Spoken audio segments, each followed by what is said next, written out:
suffering, the cross becomes a decision. Kaya, bilang mga Kristiyano, hindi tayo pinanganak para magdusa.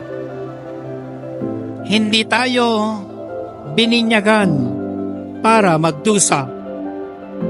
Tayo ay nagpapasya na yakapin ang pagdurusa.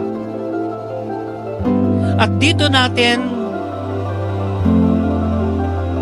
mauunawaan bakit may mga martir, bakit may mga santo na masayang iniaalay ang kanilang buhay, na handang ibubo ang kanilang dugo. Because it comes from a decision. Sabi sa atin sa Ebanghelyo ngayon, dahil sa akin, kayo ay magdurusa. To choose Christ is to choose the cross. And when we choose Christ and the cross, we choose to suffer. Sinabi sa atin ng ating Panginoon, ang sino mang nagnanais na sumunod sa akin, limutin niya ang ukol sa kanyang sarili, pasanin niya ang krus araw-araw, at sumunod sa akin. Hindi ito kusa, or it is not an accident. We commit ourselves to the cross. We decide to carry the cross because we follow the Lord.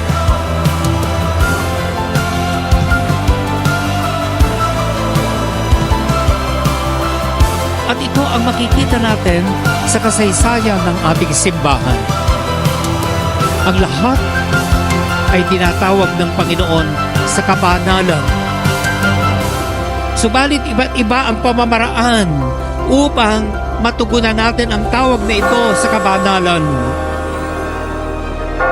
At sa araw na ito, ang pagtugon ng pag-aalay ng buhay ang ating pinaglalaanan ng pagdiriwang. To suffer for Christ is a commitment, not a choice.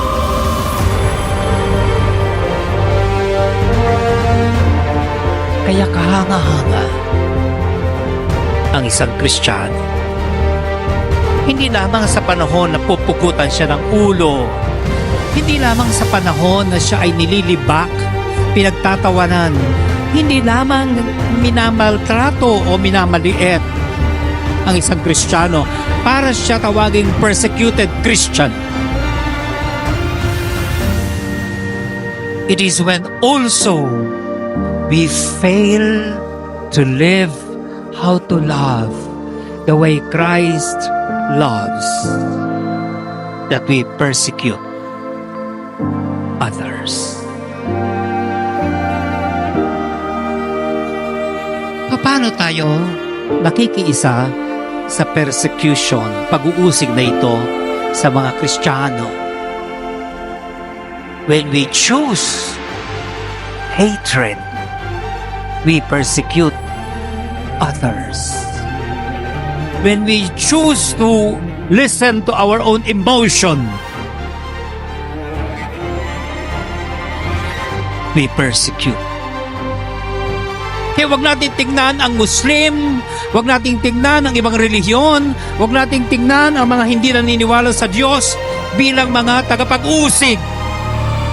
Kadalasan, tayo ang umuusig sa kapwa Kristiyano natin. When we fail to love,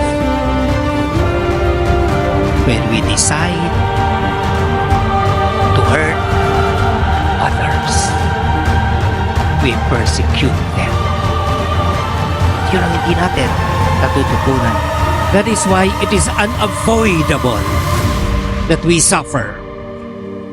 Because up until now, we choose to hurt instead of to forgive and to love. Who wants to suffer? It is unavoidable to suffer when others fail to love.